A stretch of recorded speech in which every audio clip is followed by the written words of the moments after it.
What's happening, people? Welcome to episode 3 of the Grind Time Podcast. As always, it's your boy J-Ro from Menace to Sobriety. How the fuck you doing? I'm doing great. Thanks for asking. If you ain't heard yet, I'm happy as hell to let you know Menace has our first couple of shows for the year scheduled. The first one will be February 9th at Hannah's in Dayton, Ohio. Looking forward to that one. Shout out to Cosmic Spirit for having us out. And then our second one will be March 10th in Columbus at Club Voodoo with Cess Crew and Gene Moski and a lot of other great artists. I'll have a very limited quantity of tickets on me for people that might need them. So if you're in the area and you want to come check us out, hit me up. I got you covered. And then we got one more for March, which hasn't been announced yet. Might even be announced later today. Who knows? We'll see. Well, something I decided I'm going to do at some point throughout each podcast is I'm going to speak my mind. This is my podcast, so why not? I got a lot of shit to say usually anyway, so I'll just save it for the podcasts. So that way nobody can mix up what I really mean by reading it through a Facebook post. I'm going to say this shit right here and now. So first off, my Titans are no longer in the playoffs. I know. And look, before I even get into this and before anybody even says anything, I even said last week, I knew we weren't going to win that game. All right, that's not what I'm pissed off about. I don't mind losing a game being a Titans fan, okay? That's not my issue here. My issue here is the fucking refs basically winning the game for the Patriots. And I'm not going to get into it that deep because it's over with. It's done. Hey, I'm over it. We're on to next year.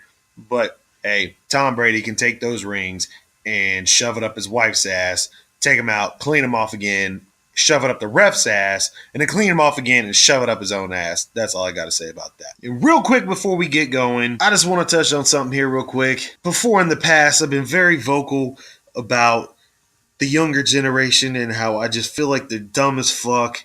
And this whole thing with the Tide Pod thing. I mean, we did some dumb shit growing up as kids. You know, my generation did. So I try to be devil's advocate and think, man, is this just them doing what we did as kids? And then I think, nah, we would never do something so stupid as eat fucking laundry detergent. This is all a product of people coddling their fucking children too much. Like, seriously, if you listen to this and you got kids and you don't whoop their ass in public when they misbehave, or you're one of those people that feel like you have to chastise the people who do properly discipline their children, just do us all a favor and eat a Tide Pod with your children. And both of you just erase yourself from existence because you're bringing us down. But let's get to the show today. My guest today is one of the hardest working people out there you'll find in the underground scene. This man's always making moves, always doing the next thing to further his brand. His name's Easy 606. I'm going to play you one of his tracks right now called Represent. Check it out.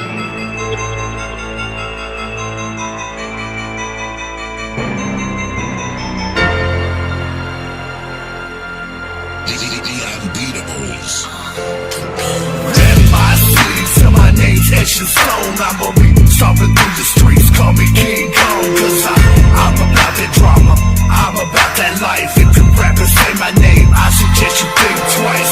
No hesitation for you silly hoes. Finger on the trigger, demons begging me to let go. Kill them all, voices echo through my head. Say I'm crazy, but I won't stop until you're dead. Deceased, R.I.P. to the mainstream. Underground credibility is what I bring. Now you're choking, but your words don't mean shit. Every bar that you spit, I've already topped it. Do you know I'm a local kingpin? These dudes in my city should never ever touch a pen. Period. They got me thinking homicide. This is KY, my state, my represent, represent, represent, represent, represent, represent, represent, represent. Go rep my city, go rep my state, go rep for my people. So go let them hate. Represent, represent, represent, represent, represent, represent, represent, represent. Go rep my city, go rep my state, go rep for my people. So go let them hate. I'm representing for my city, representing for my state. I'm from the home of drugs and murder and the home of the lakes. I'm popping shots like Elmer Fudd, but look, I killed that rabbit bugs. I send these shots and I pop your chest and leave you pumping like a rocket tub. I'm on my mind, I'm on my rocker, lunatic with a loaded chopper. Ready for war, ready for beef, I break you off, I do you proper. Stop me, no, that shit's absurd, you must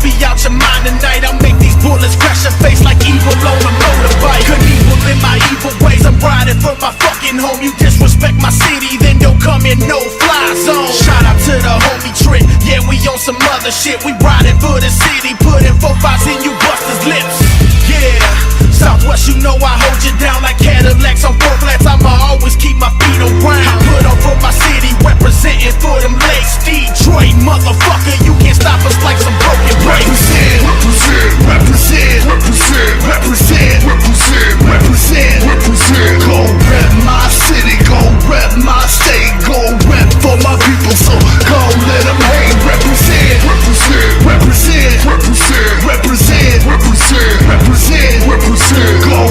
my city, go rep my state, go rep for my people, so go let them hate. I represent the city where them bodies drop hourly. Come to my hood if you motherfuckers doubting me. Baltimore City, and I rep that shit so proudly. See, I made it through the poverty, but fuck it, that's reality. That's how it be. Blood, sweat, and tears that came out of me. Brutality, assault, and battery is my mentality. You got to see the devil when I send your ass to see him. Now your kids are fucking orphans, and your girlfriend drinks my semen. Start believing, I ain't leaving till I see your mammy grieving. This isolated being got you motherfuckers bleeding. I'm back in this bitch with a bag full of tricks. Backstab me a bitch, cause I don't give a shit. Mac 10 in my lap, when I run up a prick, then I dip down the block and I dash real quick. Slash real quick, pass that shit, I don't give a fuck. Boy, attack with a massive hit. When I blast this shit, you out of luck. Boy, what's up? Boy, with all that noise, all you do is lollygag. But fucking with me is a guarantee, you leaving in a body bag. Represent, go rep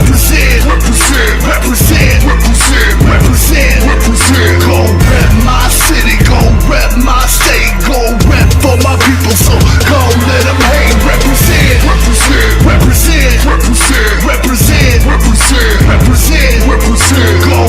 my city, go rep my state, go rep for my people, so go let them hate, let them hate.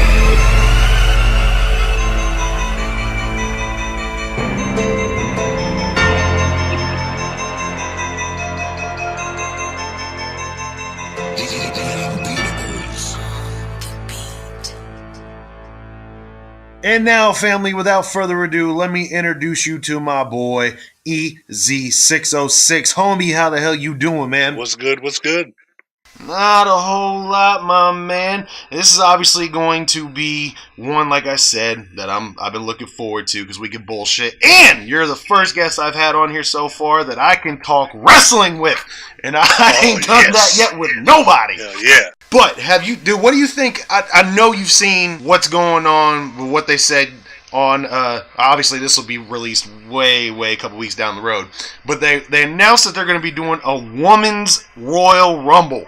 What do you think about that? Before I even say a word, I want to know what you think about that. Man, that's epic. You know, you seen the look on their faces, man. Like, they were excited as shit. Like, it's groundbreaking. But so was the Money in the Bank. The women's Money in the Bank was the same way, and WWE found a way to fuck it up. Oh, yeah, of course. Letting that dumbass win. Yeah, and I just feel like, I don't know, I'm not necessarily thinking like they're going to do the exact same thing, because I think they obviously learned from it from having a second match. But at the same time, it's like, man, it's hard for them to even have 30 women right now on the main roster. I don't even know if they have 30 women on the main roster. They're going to have to pull from NXT. Yeah, you're going to have to pull from NXT, which means they're going to have to bring people up that you either know aren't going to win, or are just not, they're not ready, and you know they're not ready. Or they're going to bring in a bunch of people that don't matter. Like, honestly, I think that this is a way they're going to bring up Ronda Rousey. Because, you know, they've been talking for a couple months now bringing Ronda into the fold. I honestly think she's going to make her debut at the Women's Royal Rumble. But at the same time, it's like, man, all your top stars and all your top talent right now have already won the championship, so who's the big person you could put to push in that position? I don't see anybody, do you? Man, I'm kind of wanting to say they're going to save Rousey for WrestleMania. I think they're going to bring her in the women's main event. She's going to screw somebody. Yeah, they obviously she's got to be in a big position regardless of what it is. I just don't see who they're going to have win it. I don't know how they're going to pull this off. Hey, I like to see my homie Crazy Mary Dobson do something. Yeah, that'd be dope if she at least did something on there. But, okay, so we talked about the Women's Royal Rumble. Who the fuck you think is going to win the Royal Rumble this year? Because, this is another thing where I've racked my brain on it, and I can't pick somebody. Dream scenario, Undertaker. Oh, you think the dead man coming back? I do. Maybe at least one more. That's a dream scenario. Okay, all right, so that's the dream scenario. Who do you think is the logical choice? Mmm.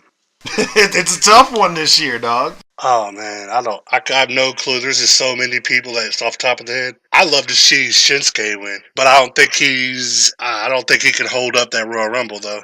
Yeah, that's gonna be a tough one for him, man. Well, I needed to talk wrestling with somebody because I ain't been able to do it yet. So, and I'm probably not gonna be able to do it for a while again, but still, I just wanted to pick your brain on that one. So let's go ahead and we'll start talking about what we're here for, which is music. Let's go ahead and give me your bio for somebody who's listening who might be new and doesn't really know too much about who Easy 606 is and your brand. Go ahead and give us a rundown of how you got started and how you got to where you are right now. Um, Basically, once I was out of high school, I had some friends that were doing music at the time, and I decided that I wanted to go in, I wanted to give my shot at it. I never really did anything seriously besides just write lyrics. I tried it, didn't go so well. I thought that it was horrible, didn't think I stood a chance. I took a little break from it. I kept writing, kept listening to beats, kept putting shit together. I hooked up with a couple other friends of mine who wanted to do it. About 2006, I started actually dropping projects, and it started catching on in my local area, which is around Maysville, Kentucky. And about 2009, I moved to Florence, the Cincinnati, Ohio area. Over the years, my passion just kept on growing, man. And eventually, I just knew that that's what I was meant to do because every time I tried to stop, there was something that kept dragging me back. You know what I'm saying? Like music is everything to me in one aspect or another. I relate my life events to it. Like if it wasn't for music, I don't think I'd still be here, honestly. Yeah, and I think that's how most artists feels. Who are some of your earlier influences? My influences are there's a really wide variety. It goes all the way back to your early hip hop, Tupac, Biggie, Bone, LL Cool J, Run DMC, Outkast, and then I've also got a lot of rock influence within like your Corns, your Limp Bizkits, Linkin Parks, R.I.P. Chester. Man, that's like Marilyn Manson all the way to Mudvayne, Slipknot. I've got musical influences everywhere, bro. Yeah, and how did you get in the underground? Well, when I first started getting serious about music, I was trying to follow a trend. Everybody was doing the whole, trying to do the money, cars, and bitches type thing, trying to be the cool guy. And it wasn't working so well. So a couple of my friends had introduced me to ICP in my earlier days, around like 98, 99. And I really got into ICP and Twisted. So when I looked back, I was like, man, that's a style that I think I would fit more. My voice is made for. So I started taking a little bit of that underground sound and mixing it with my own style, and I came up with the sound I have now. Now, I've seen you do a lot of shows. I see you do a lot more than just rap. You know, you're very active in doing radio shows, and you have 606 TV and all that stuff. Go ahead and run down all the different ones that you do so people that are listening now, if they want to get more interested in who Easy 606 is, they can go ahead and check you out on those other outlets as well. Well, yeah, besides the music, I like to do radio stuff.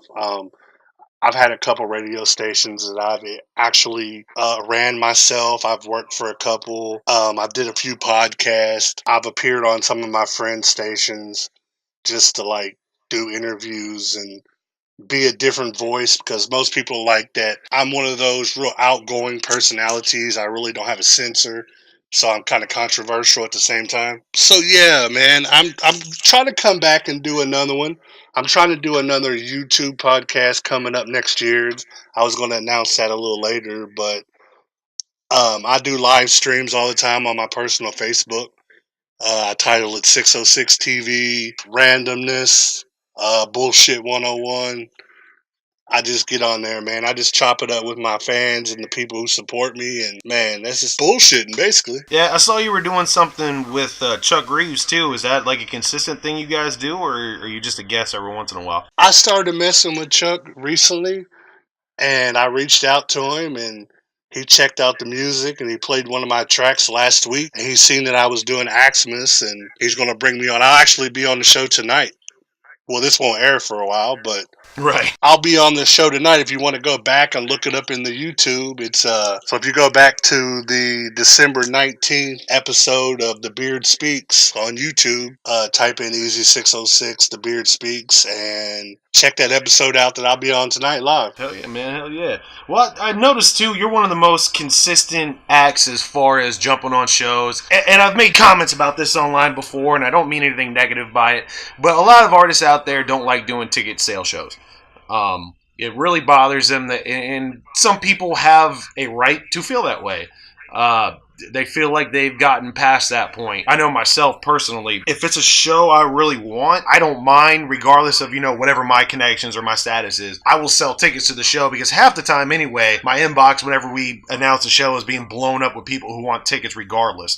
So, it's nothing to me to sell a couple. And I notice you take a lot of them. How do you feel about the situation, like I was talking about, with the ticket sales? Is this something you think that hurts artists or something that helps artists? Because a lot of people are torn on that. Man, honestly, I'm one of those people it doesn't really bother much. I've been in this game for a while. I paid my dues.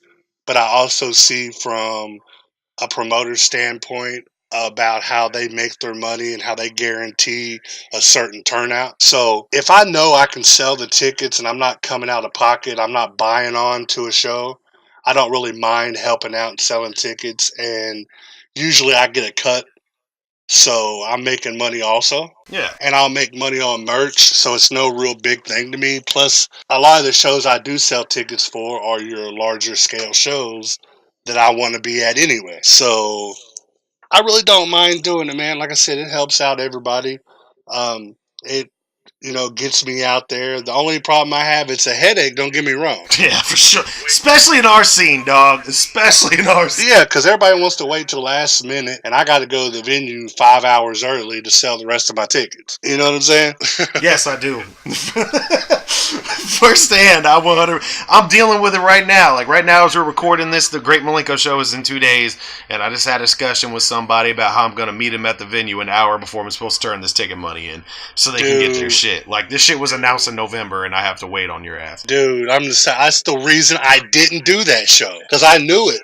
I was like, man, I'm going to be sitting here with all these tickets in my hand last minute. Yeah, but again, it doesn't bother me because this is, the Malenko show, that's one I've obviously wanted for a while. When they were doing their Malenko run, I was out with Twisted, so I didn't get a chance to even, go there. But still, it doesn't bother me at all just because I wanted to get it off, the bucket list. But at the same time, I don't know what it is with the underground to where it's just like, everybody knows there's a chance of a sellout, but yet everybody waits until the last minute, and then they catch an attitude with you when you're like, why the hell did you wait this long? Yeah, it's something else, man. People seem to they wait till the last minute for some reason. And of course, you also have the experiences like what happened when we were coming through on the Spooktacular tour, and the people, what was that place that we played at? I don't even remember what the hell the venue was called. What was that where the staff was just being pricks to everybody? Oh, that was at the Madison. And that's another thing, too, that some of these people treat local acts, just like shit, kind of like how they did with you guys. And they tried it with us. Like, the person that was running the show that day tried to kick us out. Like, I was still at home because we were out of the last week of the tour, and I came home just to, get a night of rest in my bed. And by the time I got there, I was getting phone calls from the guys like, hey, these guys aren't going to let us in the back. I'm like, what the fuck are you talking about? Like, well, the guy knows who we are, because the Madison's not far from Dayton, and they think we're one of the locals, so they're trying to keep us from getting back there. So we had to actually get George, to come and talk to this guy and let him know, like, these guys are tour package. Like, you can't be telling them, that they can't be back here. We need them there. And then they, gave us shit because we wanted to help Twisted with the equipment because that's a deal we had with them, that we helped them with their equipment and everything. And they were trying to keep us from doing that. And all because they thought we were local. Like, that's the whole point of what I'm trying to say here is that they thought we were local, so they were treating us like shit. Oh, they do. And I'm still pissed off about that show. There was 2 locals on that show, and we busted our ass on that show. And my set, they had me performing 15 minutes before the door opened. So by the time they opened the door, I got 5 minutes left. So you played 10 minutes for nobody. Exact 15 minutes. And then the guy after me is a friend of mine. He had a 25 minute set, and they cut his off after 12 minutes. They just cut it off. So, yeah, the locals weren't too happy about that show. Yeah, and I know Twisted obviously didn't come back on this last run to them, and I've kind of heard that about the Madison. They're like that. I mean, obviously, I'm not trying to speak down on the venue, but at the same time, it just speaks to volumes of how some of these places count on locals to sell tickets for them, but when it comes time for the locals, they treat them like shit. But I'll tell you something funny, though. I have never seen. This is one of my first times I had seen fucking Paul that mad. He came out that back door and found the promoter and was like, y'all need to get that fucking security guard out of here or fucking we're out. Because that security guard pissed them off royally. Well, go ahead and tell them what happened. Well, apparently, they were doing the VIP, and Jamie and Paul were taking pictures with some of the fans, and they stood up on one of the tables to get behind these people to make the picture look real cool. And the security came over tripping on them, like hollering and screaming and cussing at them. And this is your main headliners, and you're treating them like that. They weren't happy about it. Yeah, see, I didn't know that. But again, I was back at home, so I wasn't there for that. Oh, yeah, he came over and tell them to get the fuck down, and they're not supposed to be standing on Madison property, and da-da-da-da-da. So at least to say that guy went home that night. But again, it speaks volumes to... It's not just Madison. We went through a similar... of course, this was in Los Angeles, but we went in a similar situation when we were on that same tour in Los Angeles. And I'm sure that's probably where some of Paul's frustration came from, because, obviously being on the tour, I know we were dealing with that in a couple different places. So by the time we got to the last week of the tour, and, some person at Madison and fucking Covington, Kentucky is trying to pull that shit... I think we'd all kind of had enough at that point, but that's crazy. I didn't even know that happened. Well, how do you feel the state of the underground is right now? That's something I kind of wanted to ask you, because like we're talking about right now, you're balls deep in the game, just like we are, out there trying to get your name out there, taking as many shows as you can. How do you feel the underground is right now, as far as, do you feel like we're in a healthy place? Do you feel like maybe it's digressing some? I mean, where do you see in the next 5 years the underground going? Honestly, in all reality, I don't think it's just the underground. I think it's mainstream in general and rap in general. It's super oversaturated. There's like way too many people trying to break through. They make it so any average Joe with $300 can buy a mic and record a mixtape. So you've got everybody who wants to be a rapper trying to throw their hand at it, and it oversaturates the market. So it makes it more difficult for the guys who are actually out dedicating their life and grinding every day. It makes us harder to kind of swim through all the rest. We have to stand out on our own. You know what I mean? You're 100% correct. Anybody can do this now. All you need is a mic. Do you feel like the only way to get over now is to be on one of the... Because let's be honest here, there's only 3 major labels. I mean, you can call LSP a major label if you want, but, and I'm not saying anything negative against LSP by any means at all, because those guys grind their ass off. But let's be honest here, on the grand scheme of things, you have Strange, you have Magic Ninja, and you got Psychopathic. Do you feel like the only way to get ahead is to be on one of those 3? Excluding Psychopathic, yes. Excluding Psychopathic? I mean, I'm not going to talk trash. I'm not going to say nothing like that. I respect the shit out of them dudes. But we all know where that's going. And Magic Ninja is constantly adding people, constantly dropping albums, constantly on the billboards. So that speaks for itself. Tech speaks for itself. So, yeah, absolutely, man. It definitely helps with a major backing. But like LSP, like some of the other up-and-coming underground labels, it can be done independently if you have the right artist and the right backing behind you. It all comes down to you got to spend a little money to make a little money. Yeah, for real, for sure. I agree with that 100%. There ain't nobody going to come to your door with a $1 million signing bonus. There's something going on that I kind of wanted to talk with you exclusively about, because it's something that I've noticed you've commented on, and I've commented on it more than most. Do you feel like there is an excess of almost, I call them Juggatrolls. And it's basically this group of people who have chosen the lifestyle of a juggalo in disguise to talk shit to people. Do you feel like that is the thing? Because I have this conversation with people a lot. They go, oh no, that's just people being themselves. I don't think so. What do you think about that? You talking about like the Russell gang? I mean, just in general. I believe that some of them are legit juggalos and they just like being funny. But I believe, like you said, there are a lot of them that are just trolls that are just trying to get people upset, talk shit, and cause controversy. It seems like they get off seeing people fucking at each other's throat all the time. And I believe that 70% of this whole ICP, twisted, MNE, psychopathic beef was caused by these motherfuckers. Like, they just go back and forth with the memes and the shit talk and blogging, and there's all kinds of shit going on, man. And like some of it's funny, but some of it is just fucking stupid as shit. Like, reminds me like we're back in high school. Yeah, for sure. And I know some of these guys, like, I never even heard the name Child's Play Ninja until recently.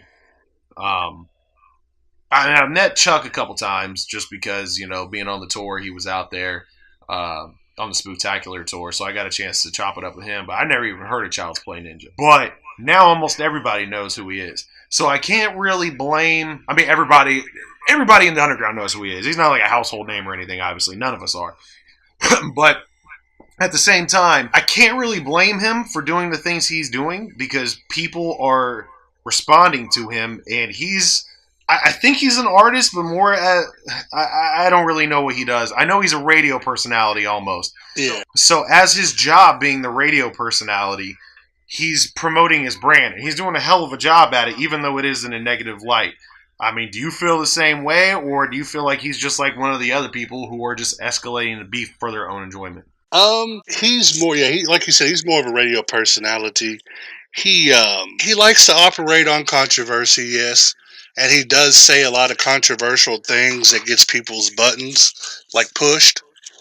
But I think more or less he is more of a psychopathic entity, I guess you would say, more or less as Chuck would be an M&E entity. So that keeps that keeps that whole thing stirred back and forth. But yes, I agree with you. I think that the shit that he puts on his radio, the stuff he talks about and he covers, I do believe that it's a little biased and it does stir the pot up a lot. Because I know there's a few things that he said that really push my buttons. And I actually confronted him on a radio show about that. Oh, no shit. Yeah, he made the statement that if you didn't like ICP's music, if you weren't a fan of Insane Clown Posse, then you couldn't be a juggalo. And I've been a tattooed juggalo running with the hatchet since 99. And I never have been an ICP strict fan. I like some of the music, but I was mostly dedicated to Twisted, Blaze, ABK, Dayton Family, Boondocks, you know what I mean? The rest of the label. Yeah, and that's an absurd comment to make anyway, because the clowns themselves have came out and said, you don't have to be a fan of our music to be a juggalo. Exactly. It's all about family. It's about respect. It's about being down with the label. You know what I'm saying? It's not about ICP or how these juggalos today want to make it about merch. You know, you're not a real juggalo unless you spend $200 on a jersey. And it's tough for me to sit back and watch because I've been down.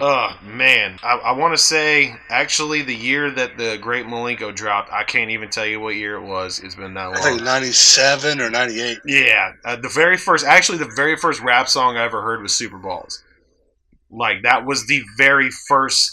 I mean, I know that was on Tunnel of Love, but that was the year I heard that album was the year that Malenko dropped. So that's how long I've been down. And again, the very first rap song I ever heard in my life was from the Insane Clown Posse. So that's been my whole upbringing. And it seems like something's got to give here. Like, either the trolls have to stop, or, I mean, just recently we saw there was a post on Twisted's Facebook page, and it was a Throwback Thursday post, and it was a picture of both Paul and Shaggy.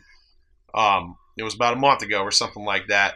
So it almost gives me hope that maybe we're going in this direction. But this underground shit was built on unity, and we're getting farther and farther and farther away from it.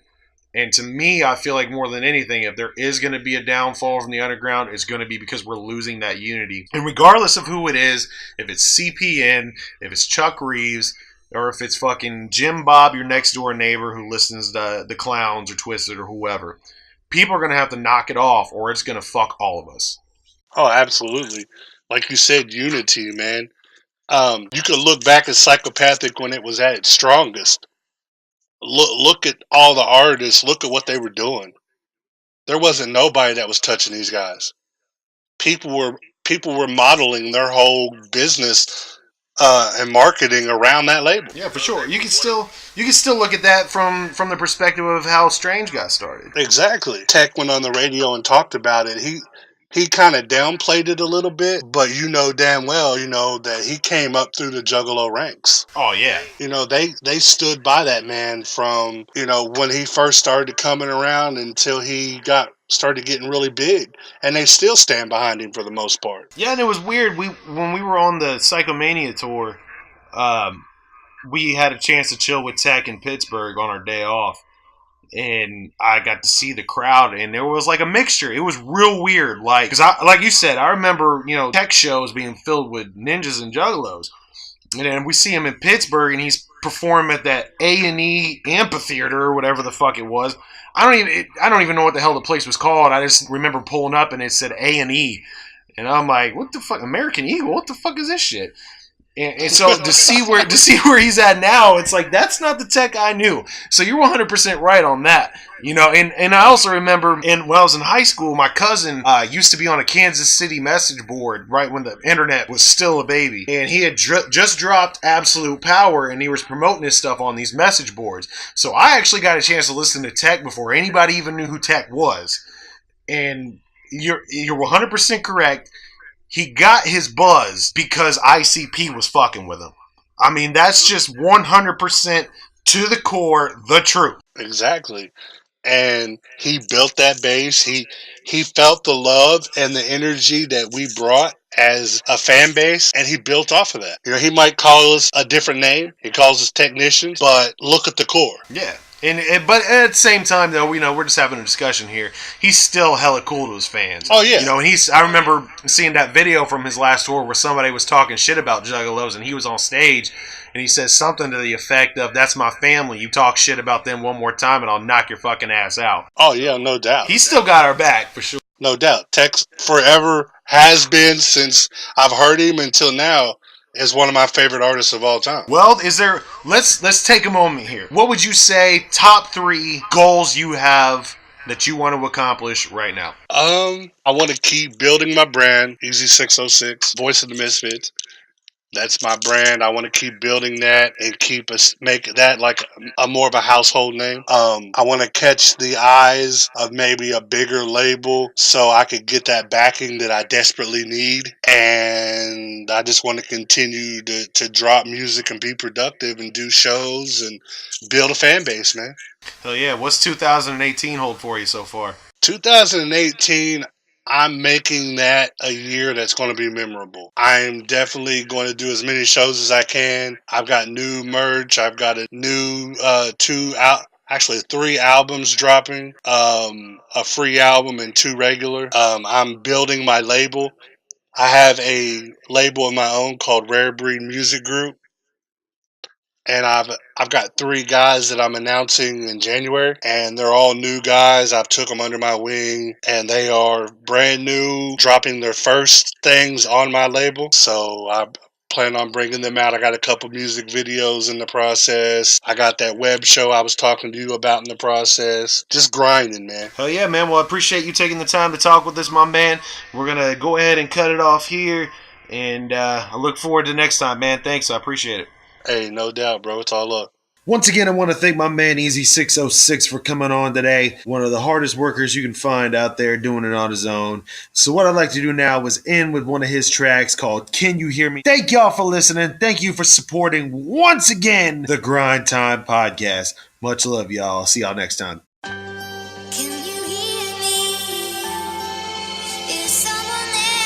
Someone there. I think I'm losing. Yeah. In Am I all alone? Am I all alone? Somebody say, somebody say. I'm sitting in the dark room, staring at the walls, wondering why in this life I feel all alone. I feel cold and used, mistreated and abused, underrated, slept on, lost and confused. I don't know what to do. I'm fading fast, from the verge of a breakdown due to my past. I'm talking to myself to no avail. I guess the devil's winning and I'm headed straight to hell.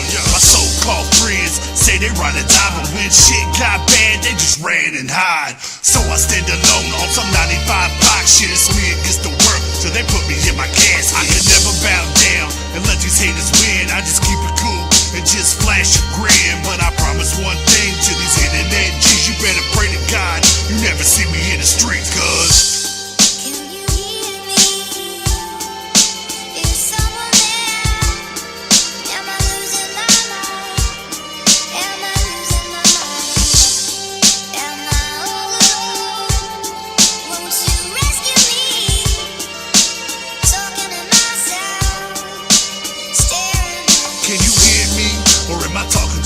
it's like the last few years I've been lost in hell. I've been living rough, I'm not doing well. So sick inside, like a prison to my health. I feel caged in, like a rabid pit bull, ready to attack at the first sight of ridicule. I can't take it, I'm so cold inside. If you laugh again, it's reckless homicide. Say what you wish, but my music's legit. It's not for everybody, cause I keep it sick. I rap about life and my inner struggles. I let my demons speak, so fuck your muzzle. They will never shut me up or dull me down, cause I'll always stay true to that underground sound. So love me or hate me, I'm always on your mind. Voice of the misfits, one of a kind,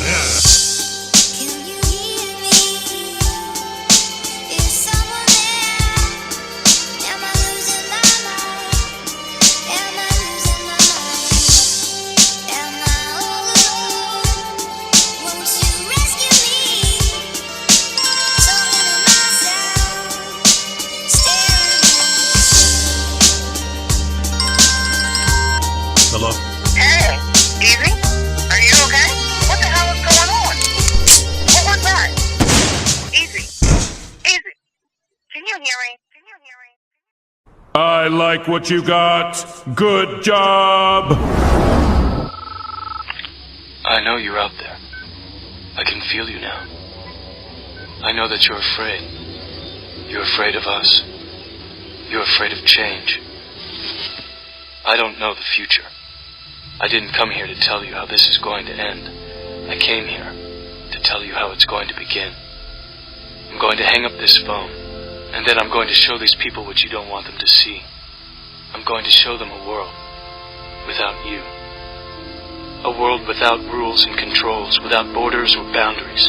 A world where anything is possible. Where we go from there is a choice I leave to you.